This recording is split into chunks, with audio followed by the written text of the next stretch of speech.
नमस्कार, सिटी न्यूजचं रोकटोक bulletin special वॉचमध्ये मी अमोल खोडे आपलं सहर्ष स्वागत करतोय। आज आपण यात नजर टाकतोय शहरातल्या भूखंडाचं श्रीखंड खाणाऱ्या अधिकाऱ्यांवर।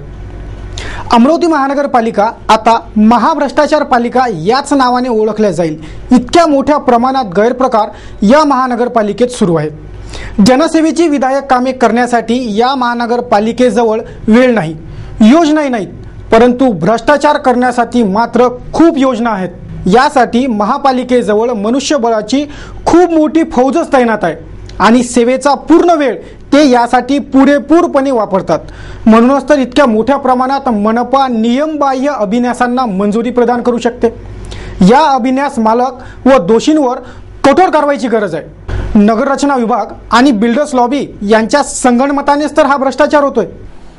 शेतांचे 39 आरच्या आत तुकडे पाडून ते जवळील नातेवाईकांच्या नावे करून नियमबाह्य पद्धतीने त्या अभिन्यासांना मंजुरात देण्याचा सपाटाच सध्या सुरू झाला आहे। 1 जानेवारी 2011 ते 25 जून 2011 या 6 महिन्यांच्या कालावधीतच तर 39 आर पेक्षा कमी आकाराच्या किमान 32 अभिन्यासांना नियमबाह्य पद्धतीने मंजुरी देण्यात आल्याचे उघड झालंय। ही महानगरपालिकेची दिशाभूल होय, परंतु सहाय्यक संचालक नगररचना विभाग आणि बिल्डर्स लॉबीच्या संगनमतानेच भूखंडाच्या मलिद्याचे श्रीखंड सगळेजण वाटून खात आहे हे वेगळे सांगण्याची गरज नाही। इतके प्रकार उघड झाल्यावरही कारवाई होत नाही, मग सगळं आपसात मॅनेज करण्याचा प्रकार सुरू असल्याच्या शक्यतेला वस्तुस्थितीचाच पुरावा मिळतोय। अभिन्यास मंजुरी करताना संबंधित मालकाने विकास शुल्क, भूखंड राखीव किंवा स्वतः विकास करून द्यावा लागतो असे नियमावलीत नमूद असतानाही बहुतांश अभिन्यास मालकांनी केवळ रस्ते खडीकरण करून भूखंडाची विक्री केल्याचे उघड झालंय। मौजा नवसारी, मेघे लेआउट, 26/2 शेगाव, 48/1 अ, मौजा नवसारी 27/2 च्या अ, ब, क या अभिन्यासांमध्ये विकास कामे झालेलीच नाही। ही शुद्ध फसवणूक मनपाच्या नगररचना विभागाच्या डोळस अधिकाऱ्यांना अद्याप दिसतच नाही। वलगाव मार्गावरही शेताचे तुकडे पाडून थेट भूखंड विकण्याचा प्रताप सुरू आहेच।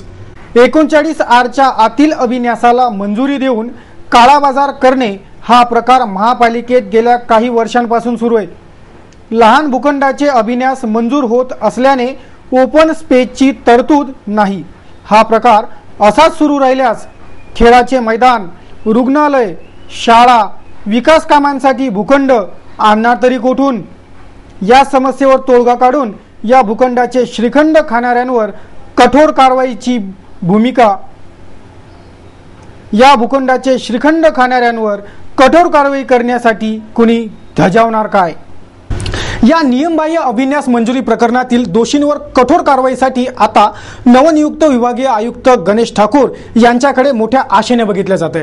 हे प्रकरण किती खोलवर शिरले आहे, यात कुणाकुणाचे हात ओले आहेत हे शोधण्यासाठी आणि होत असलेला भ्रष्टाचार रोखण्यासाठी विभागीय आयुक्त गणेश ठाकूर यांनी कठोर भूमिका घ्यावी अशी मागणी काही दक्ष लोकप्रतिनिधी करीत आहेत। दोषींवर कारवाई होईल अशी भूमिका मनपा आयुक्तांची आहे, परंतु त्या भूमिकेवर कारवाईची अंमलबजावणी मात्र अद्याप सुरू झाल्याचे दिसत नसल्याने आयुक्त व महापौर यांच्या भूमिकेवरही संशय निर्माण होतोय। नोटीस बजावू, ओपन स्पेस सोडण्याचा निर्णय घेतला जाईल अशा भूमिका घेतल्यापेक्षा कारवाई गरजेची आहे। या प्रकरणी विभागीय आयुक्त कुठला निर्णय घेतात याकडे लक्ष लागून आहेच। स्पेशल वॉचमध्ये आपण येथेच थांबतोय। आणखी काही प्रकरणांचा उलगडा आपण असाच करत राहू। आपण पाहत राहा सिटी न्यूज। सिटी न्यूज, सजग समाजाचे दक्ष प्रहरी।